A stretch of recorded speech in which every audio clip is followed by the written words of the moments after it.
Good morning and welcome to information retrieval.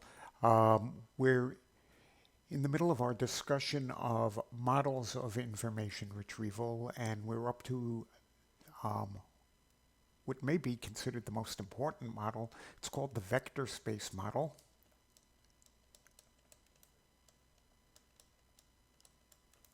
And all of a sudden, the linear algebra that we talked about some time back is going to come back and haunt us now. Anyway, we'll start off very slowly. There are lots of things to consider here. Um, Here's what I want to do. I want to imagine that I've got a corpus of documents, and maybe there are only just 4 of them in our corpus. It's very small.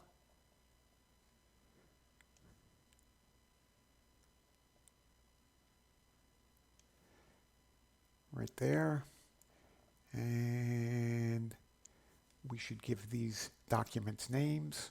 So we'll call that D1, and we'll call that D2, D3, D4.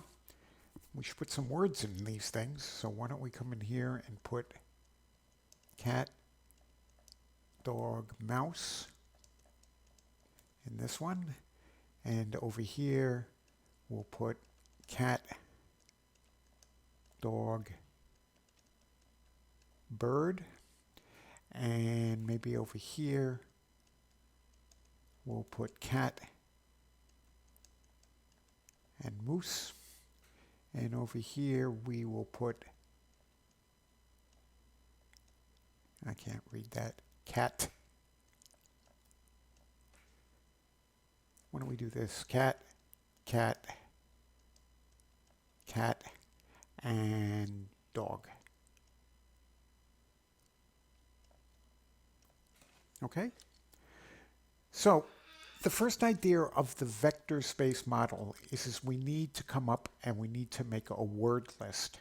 And what I mean by a word list is we need a complete listing of every word that appears in the entire corpus. So here is my word list. And I'm going to say that W1 is the word cat. And I'm going to say that W2 is the word dog. W3 is the word mouse. Now I come over here, and cat is already in the list, dog is in the list, but bird isn't. So I've got W4 is the word bird. And now I come over here, and cat is already in the list, but now I've got W5 as moose.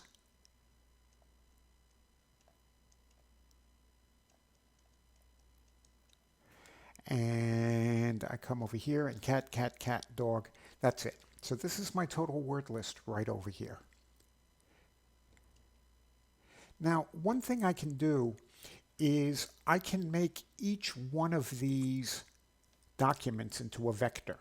And it's going to be a vector that's going to have 5 components in it because there are a total of 5 words. So if I came over here, D1 would correspond to, well, there was one cat, there was one dog, there was one mouse. I guess I should be careful here. Here's mouse and here's a moose. Oh, I did count them separately. Okay. And there is no bird. There's no moose. So this vector right over here represents this document. If I come over here, cat, there was one cat, there was one dog, there was no mouse, there was a bird, there was no moose. I come over here, and here's cat moose, so that would be 1, 0, 0, 0, 1. And then I come over here, and I see that there were 3 cats, and there was one dog.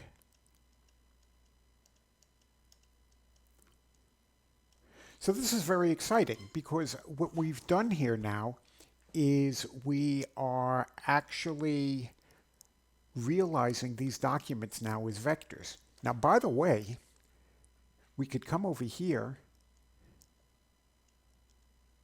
and here's my query box. And in this query box, maybe I came in here and I said dog, bird. So I could come over here and I could have my document query, DQ, and that would equal, well, let's see, that would be a 0, dog, 0, bird, 0. Okay?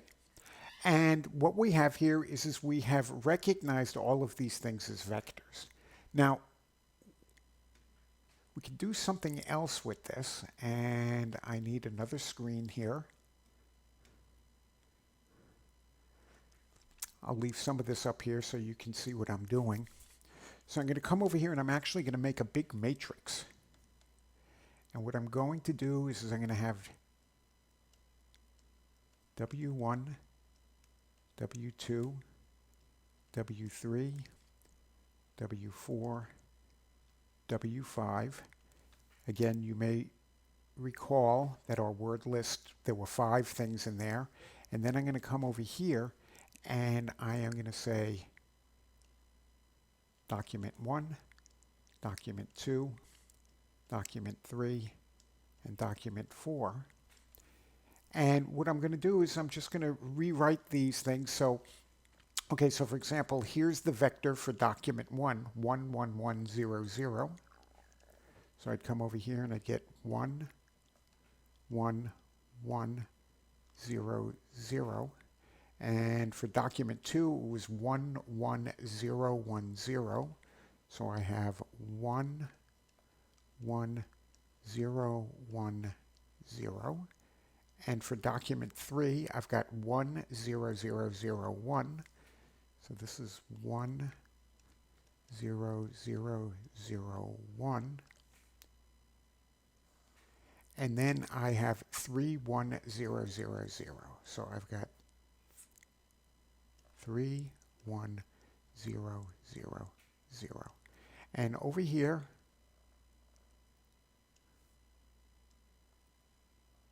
we have a nice matrix here, okay?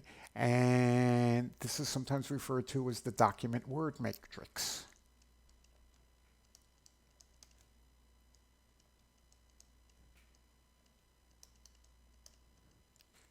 And again, what you should be thinking in the back of your mind, you should be thinking about very large search engines.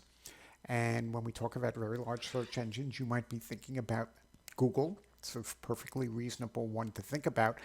And one of the things that you should be wondering about is as well, how big would this matrix be if we worked at Google? Well, so the first question is why don't we restrict ourselves to English? And the first question that you might be asking yourself is as well, how many words are there in the English language? And you could certainly Google that and find that out. I've read that there are anywhere from 500,000. I've seen upwards to 1 million words. I've seen some estimates on the English language being as high as 2 million words. And the other thing that you'll find very interesting here is if you go and you look at other languages. For example, I read somewhere that the French language has about 30,000 words in it.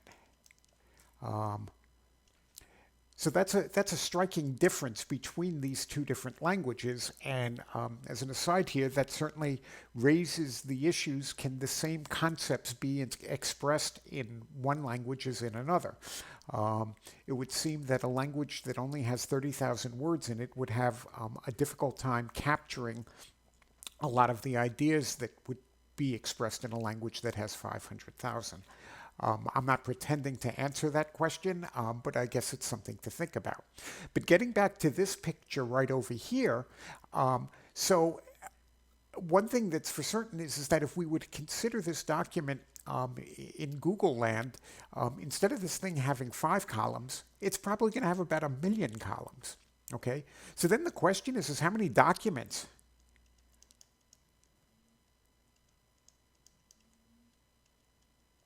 And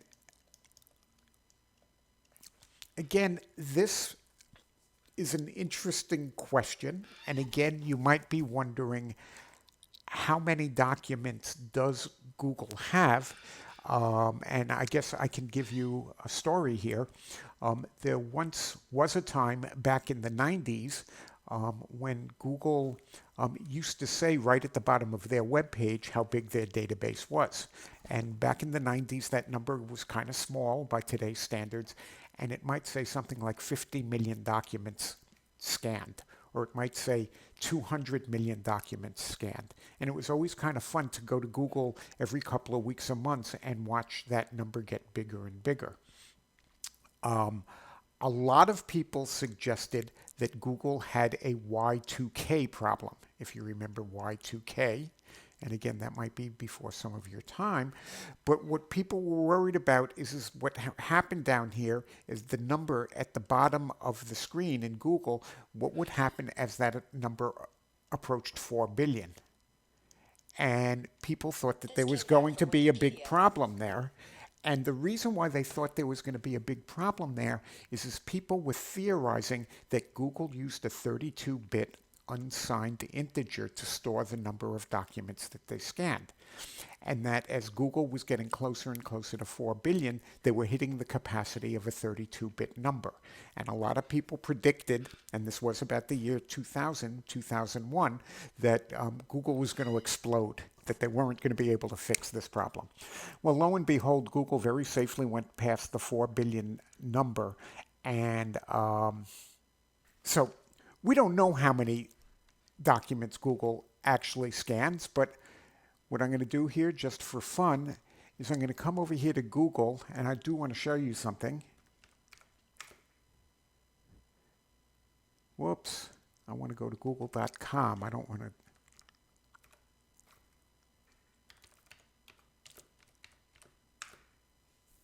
So here I am at the Google library or the Google search engine, and I want to do something kind of fun here. I type in the word "the," and let's take a look at the results. And here's what I want you to notice. This number right up here. That's quite remarkable. It seems to indicate, it says about 25 billion results. And I actually haven't played with this in a while. I don't think we can get that number any bigger. Here I did a Google on the word or the letter A. And again, it's given me about 25 billion. Now, I bring that up just for the following reason. I want to get back to this array over here, or this matrix over here. So that would suggest that Google, if they do have a document word matrix, and in fact they do, it's going to be rather large. It's probably going to be approximately 25 billion. And that's a big number. That's 25 million. That's 25 billion by, and let's assume that there are a million words in the English language. So that is one big matrix.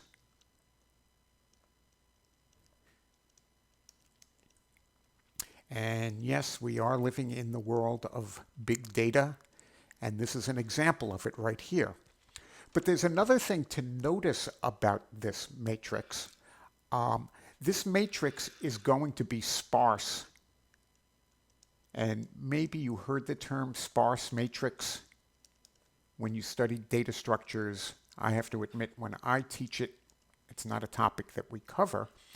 But if you think about the structure of this matrix, you're going to realize that most of the entries in it are 0.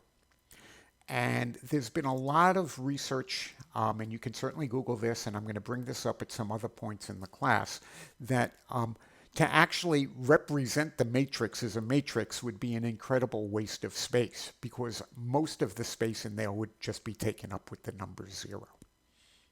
Okay? But now, the idea, there are a couple of other things that I want to point out here that's very interesting.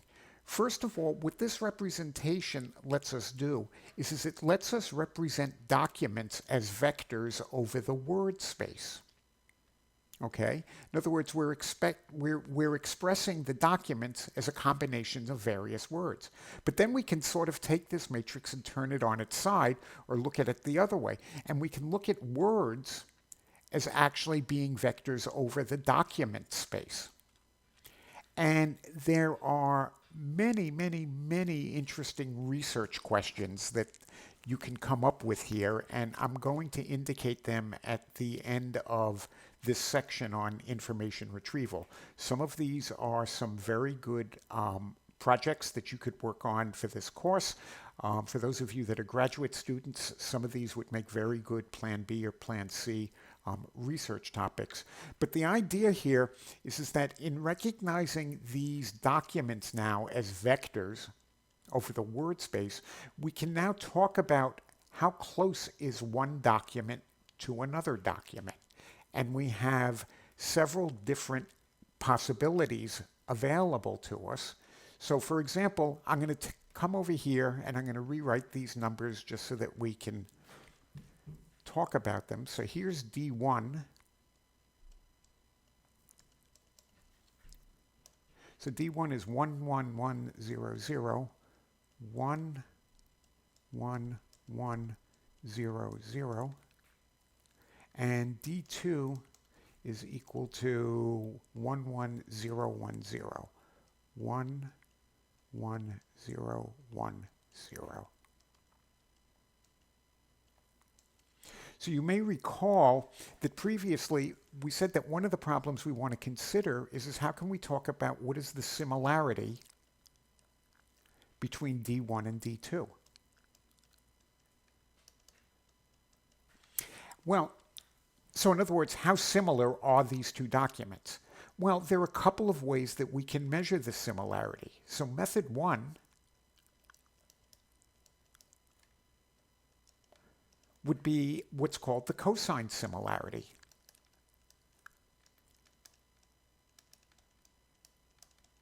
And remember, we defined this before. This was in terms of the dot product. So what we could do over here is we would go D1 dot D2. And remember, D1 dot D2 is equal to, well, it's going to be 1 times 1 plus 1 times 1 plus 1 times 0 plus 0 times 1 plus 0 times 0.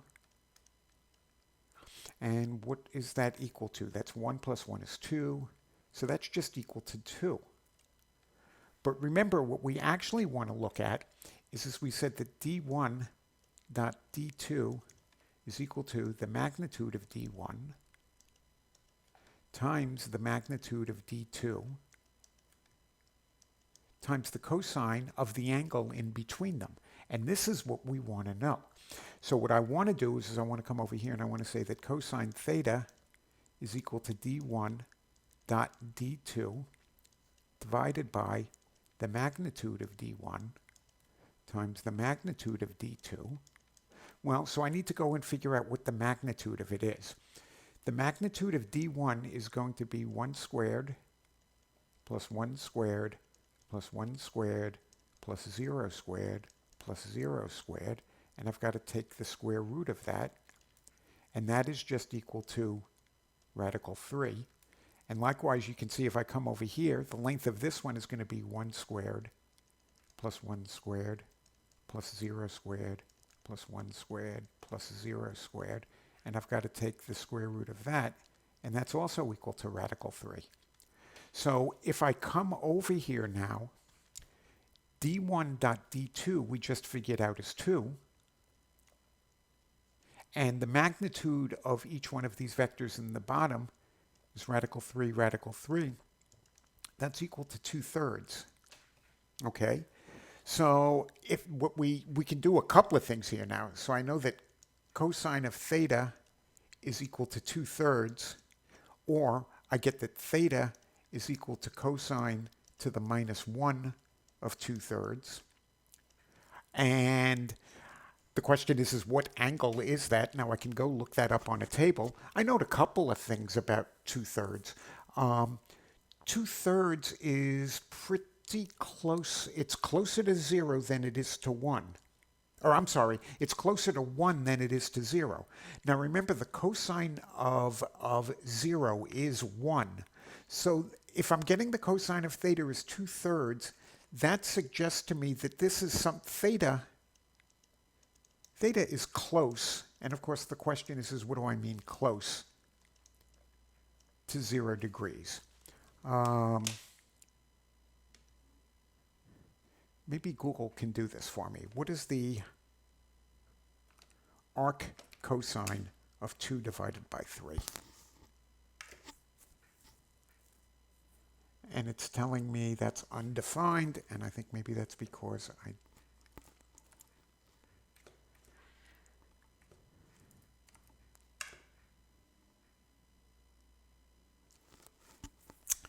And it's telling me it's 0.84 radians. 0.84 radians equals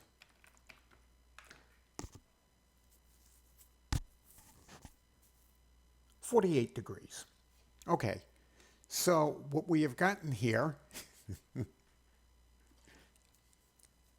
theta is about 48 degrees. Okay, that suggests to me that these two documents actually are not that similar. They're not similar, they're not dissimilar.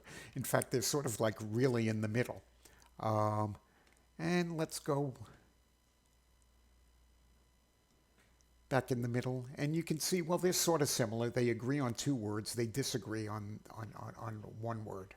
Okay, so that is one way of measuring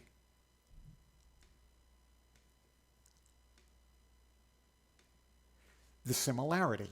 What is another way of measuring the similarity? So again, I want to go back to the same example right here. D1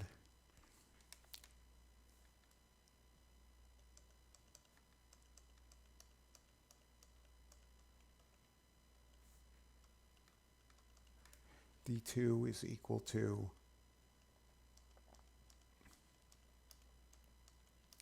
well, what we could do is we could, so I want to talk about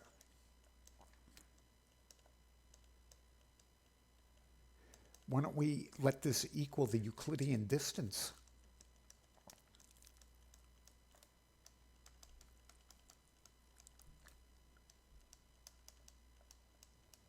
between the points. So now what we're saying is don't think of these as vectors, think of these as points. Now you may remember you saw this in 2 dimensions. If I come over here in 2 dimensions and I have some point here and I have some point there, and maybe this is 2, 1, and this is 3, 4, 5, 6, 7, 8, 1, 2, 3. So this would be 8, 3. And I say to you, what is the distance between these 2 points? Well, you would subtract the x coordinates, square them. You would come over here and subtract the y coordinates, and then you'd go ahead and take the square root of that. And that would actually give you the distance between the 2 points. Over here, we're working in 5 dimensions. So over here, I would go 1 minus 1 squared plus 1 minus 1 squared. Over here, I would go 1 minus 0 squared. Plus over here it would be 0 minus 1 squared. And finally, the last one over here would be 0 minus 0 squared. And I would take the square root of this. So this is 0, this is 0, that's 1, that's 1. So this would be equal to the square root of 2. Okay, so the idea here is we can measure the similarity between 2 documents by their distance. And we could say that if the distance is smaller, they're more similar. In other words, if we came over here and we had that the distance from D1 to D2 was less than the distance from D1 to D3, then we would say that D1 is more similar to D2. Okay, if you're looking to take a rest, now would probably be a good time to do it, but we're going to continue. Okay, now I want to consider a couple of things here. I want to consider a new bunch of documents. So let me make sure that my pen is set up correctly. And it is. And I want to come over here and I want to create 4 documents.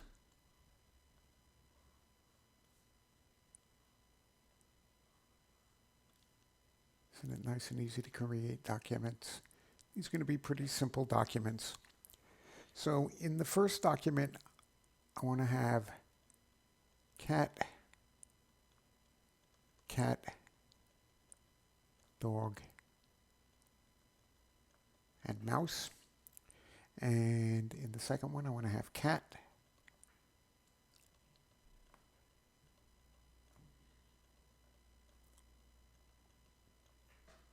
like that. And over here is cat, and over here is cat. Let's call this document D1, D2, D3, D4.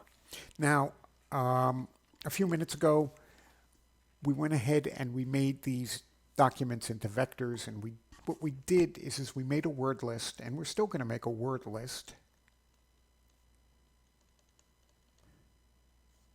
And W1 is going to be cat, and W2 will be dog, and W3 will be mouse. So we did that just like before, but then what we said is okay, last time we said, well, each one of these documents can be recognized as a vector. The vector would have 3 components in it. So it would look like this. And this would have the number of times that cat appeared in it. This would be the number of times that dog appeared in it. And this would be the number of times that mouse appeared in it. That isn't the way it's really done. We're going to do something much more elaborate. So please listen carefully, and I'll try to do this very slowly. What we want to do is we are still going to recognize each one of these documents as a vector, and it is true that in this particular case it's going to be a vector of dimension 3. There'll be 3 components to it. But the question is what numbers do we put in here? And it turns out that the numbers we're going to put in here, there are actually going to be 2 numbers that we're going to multiply together. And one is going to be a measure, I'm going to call it an internal measure. And there's going to be one that's called an external measure. And what we'll do is we're actually going to multiply them together. So first of all, let's first look at the external measure.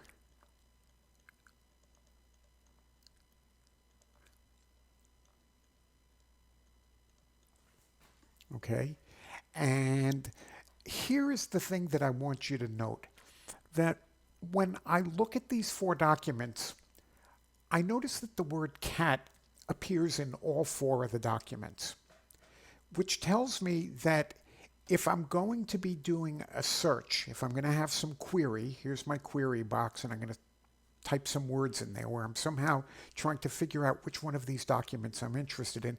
Cat is not a very good word to use because cat's in every document. Okay? I think you would believe that dog would be a much more useful word to search on because it only appears in 2 documents, and mouse would be a very, very useful one. So what we need to do is we somehow want to have a measure of how frequently a word appears in all of these documents. And basically what we want to do is we want to assign a bigger number to words that appear less frequency. And we have a way of doing that. And it's what's referred to as the inverse document frequency.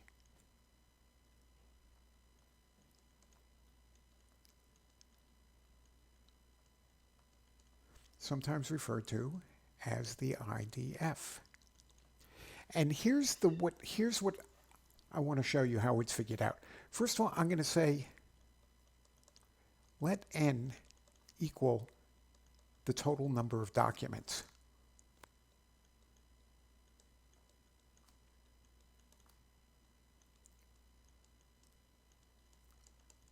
So in this particular situation, the total number of documents is 4.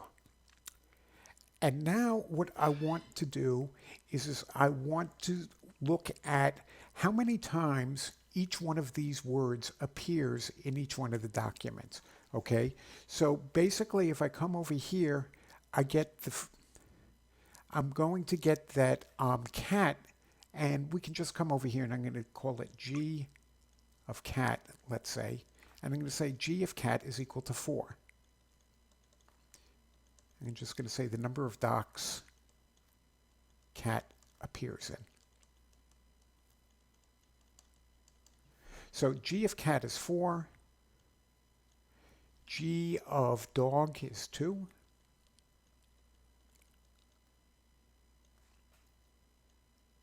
G of mouse is 1. And what I do over here is I define the inverse document frequency of W sub I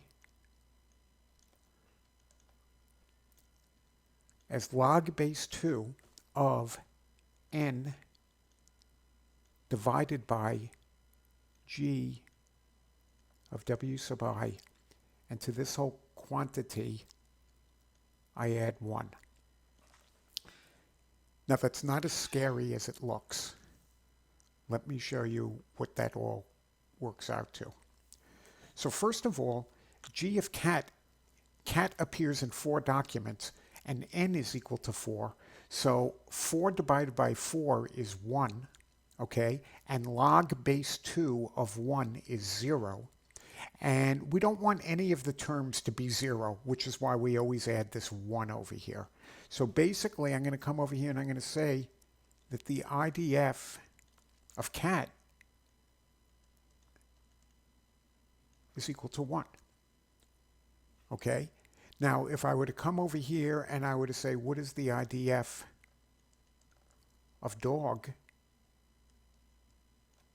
Well, again, the IDF of dog is going to be 4 divided by 2. Well, 4 divided by 2 is 2, and log base 2 of 2 is 1, and I'm going to add a 1 to it, so this is equal to 2. And if I were to come over here and say, what is the IDF of mouse?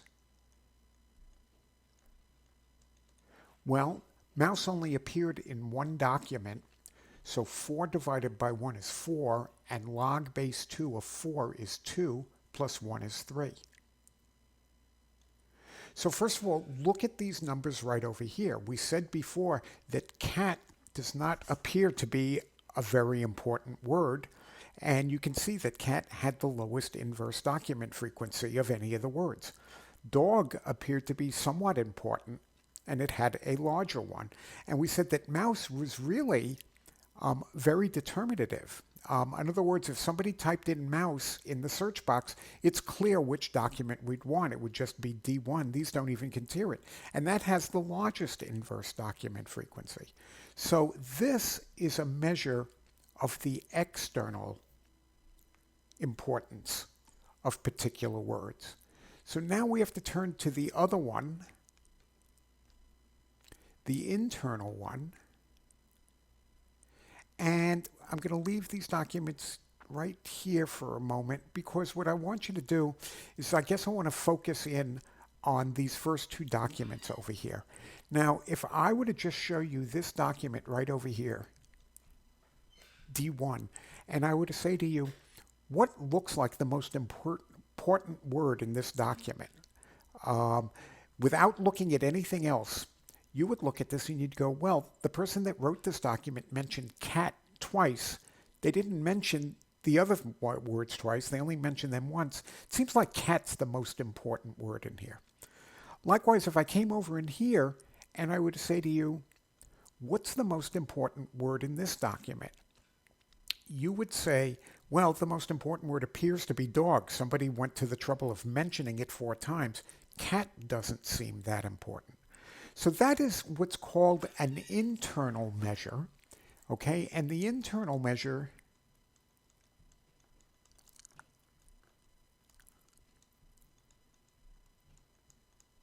has a name, and it's called the normalized term frequency. And that's a big fancy word.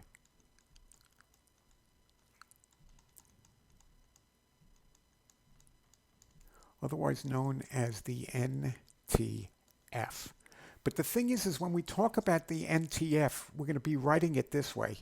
We're going to say NTF of W sub I, comma, DJ. And what this is the normalized term frequency of word I in document J. See, the important thing to realize here is the normalized term frequency of cat in document 1 is going to be different than the normalized term frequency of cat in document 2. Okay? So here's how we calculate this thing. I want you to come over here. And I look at this cat, dog, and mouse. So let's focus on document D1. So in D1, I'm going to rewrite it over here. D1 had cat 3 times. It had dog once, and it had mouse once.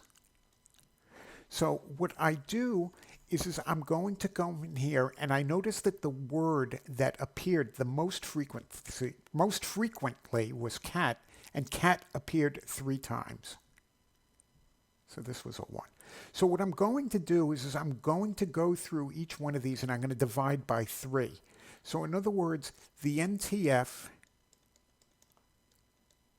of cat in D1 is going to be 3 divided by 3.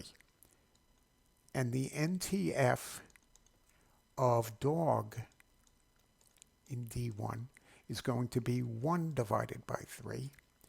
And the NTF of mouse in D1 is going to be 1 divided by 3. That's what it means when we say normalized. Normalized means that we want to get these numbers.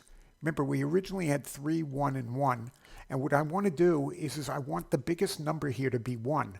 And the way I do that is I find the biggest one, and I go, well, if I want to make a 3 into a 1, I've got to multiply it by 1/3. So I just basically come here, and I multiply this times 1/3, and I get 1 comma 1/3, 1/3. Okay?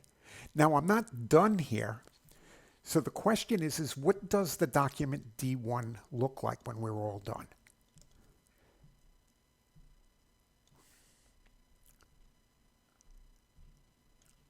So what the document D1 should look like is it should be the NTF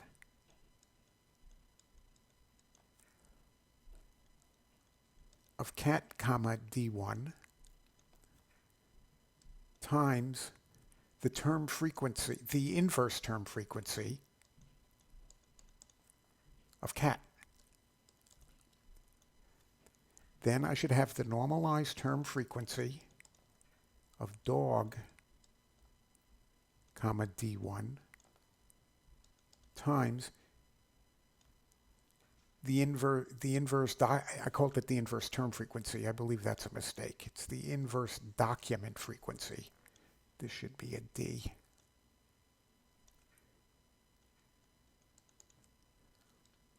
Of dog. And then finally, we should have the normalized term frequency of mouse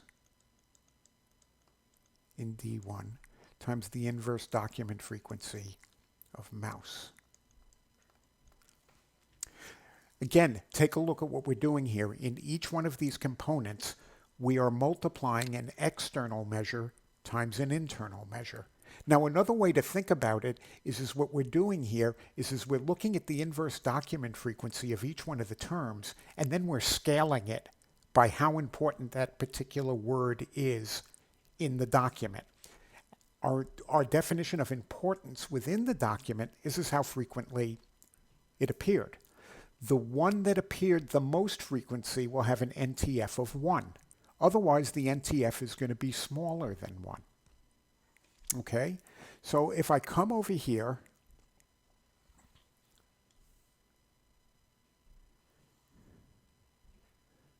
what I want to do is I want to come up with what's called, I'm going to call it the normalized term frequency. I'm going to call it the NTF matrix,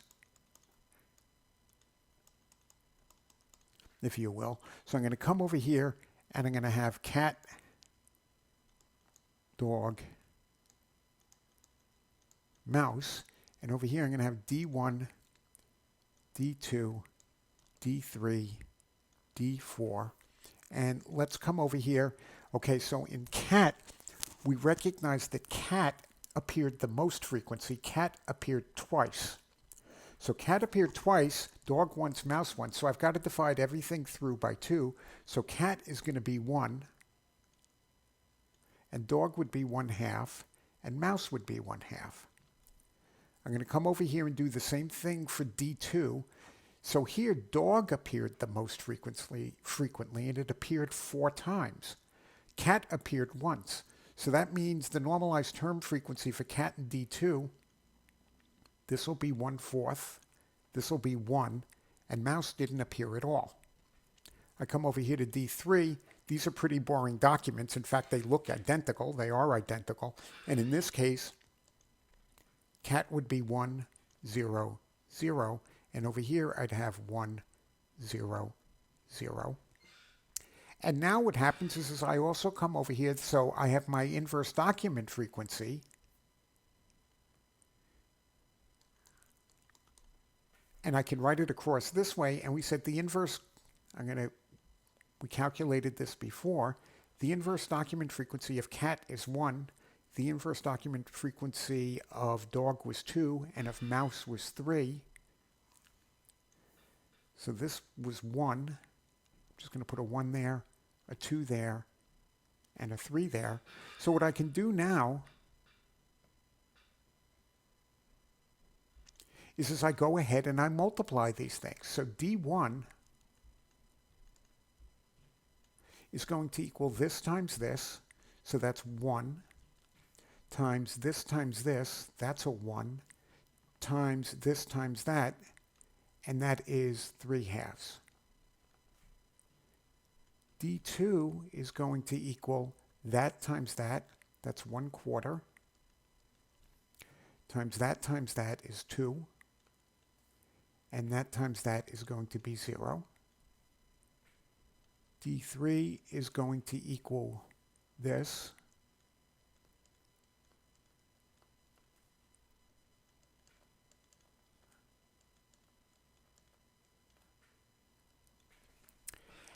and there you go. These are the actual vectors now that I would be using for my cosine similarity. And we'll look at that in one moment. Okay? But recognize that what each one of these is that each one of these is a product of 2 numbers. The global number, okay, is the inverse document frequency. And then the number inside that varies for each word inside of the document is the normalized term frequency. So I hope that's clear. Now, if somebody comes along and they make a query, and maybe the query is cat, dog.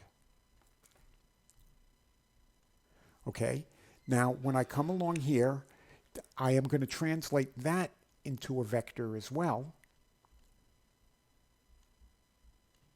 And what I'm going to do is it's going to have to be, it is going to be the inverse document frequency times the normalized term frequency within this document. Well, for the inverse document frequency, I'll just use the numbers that I had computed for the database. So what's going to happen over here is I'd have a 1 for cat, and over here I would have a 2 for dog. And then if it came to the normalized term frequency, each one of these appeared only once, so I'm going to multiply this times 1, I'm going to multiply that times 1, and what would happen over here is I'd get 1 times 1 is a 1.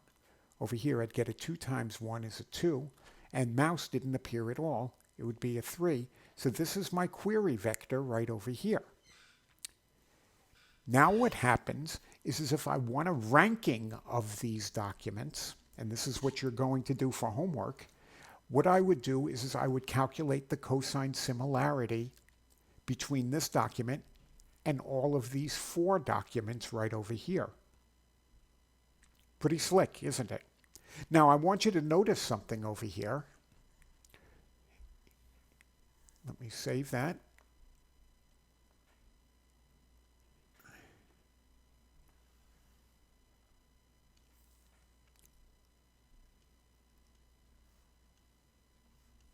Here's a query, and I say cat, dog. And here's another query,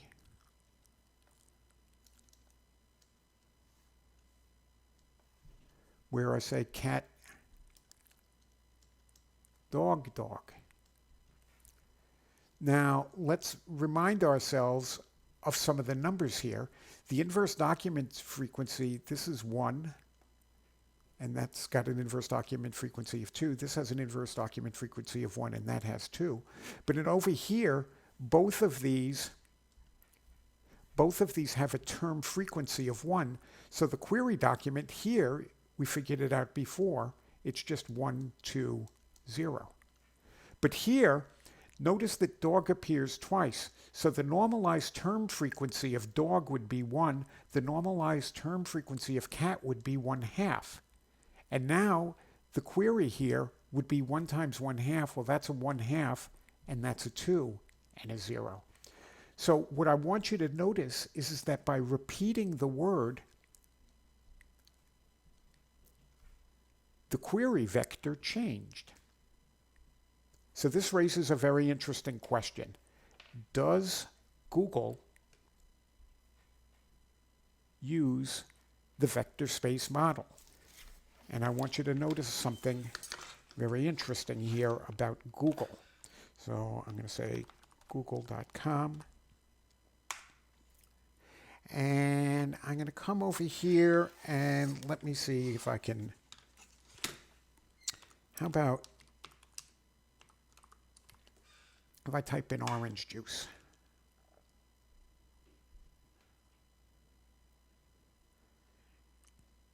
Well, I want you to notice, let's see if we can do this. The first thing is this looks like from the Atlantic magazine. There is misunderstanding orange juice is a health drink, and then there's orange juice in Wikipedia. I want to come over here now and I want to change my query. And I want it to be orange juice.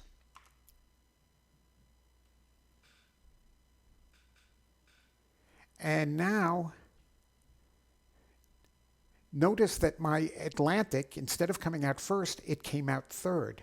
Also notice, by the way, that the Wikipedia article isn't even here. So what happened here, let's come over here and do this again. I have no idea what's going to happen here now. Orange juice. And now there's something by NPR. So you can see that by changing the frequency of terms up here, so NPR, here's Healthline and here's NPR.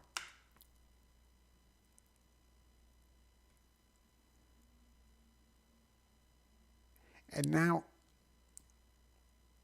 here's Healthline, the first article, but the NPR one disappeared. We're back to the Wikipedia article. So how does Google work? We don't know. We just try to reverse engineer things.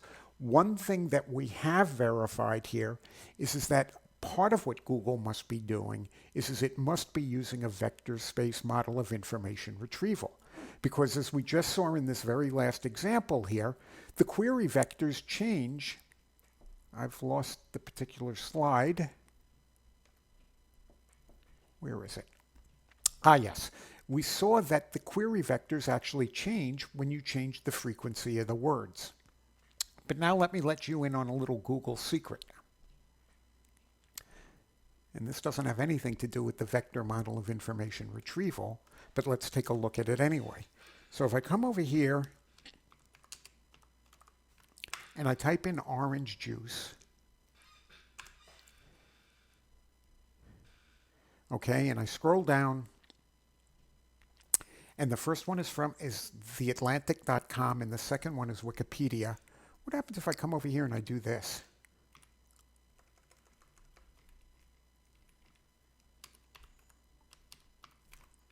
Juice orange. Same words, just change the order.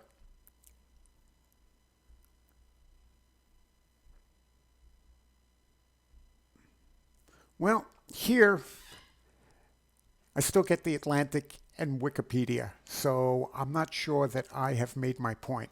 Let's try a different example. Let's come over here and type in United States. And the very first entry we get is from Wikipedia. But what happens if I type in States United?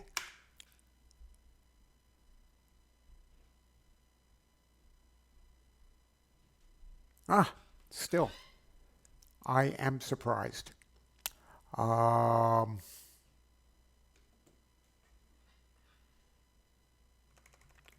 Let's see, Wikipedia was first and the soupgv.org was second.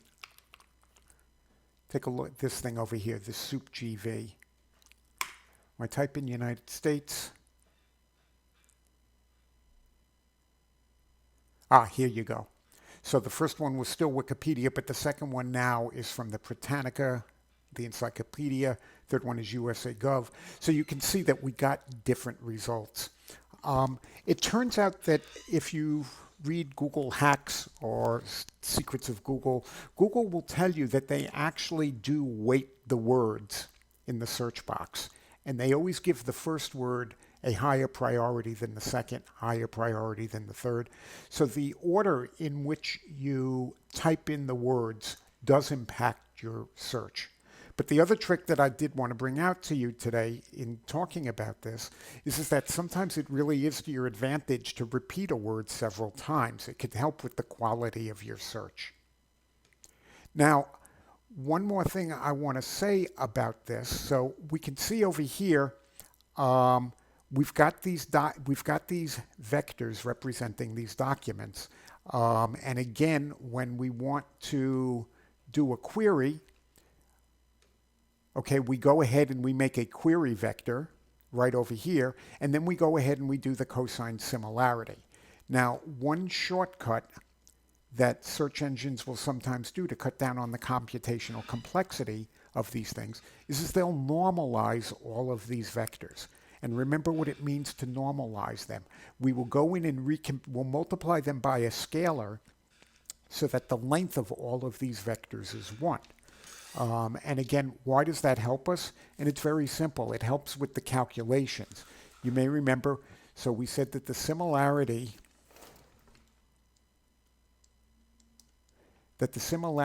of document I and document J was equal to, what we did is we went di dot dj over the magnitude of di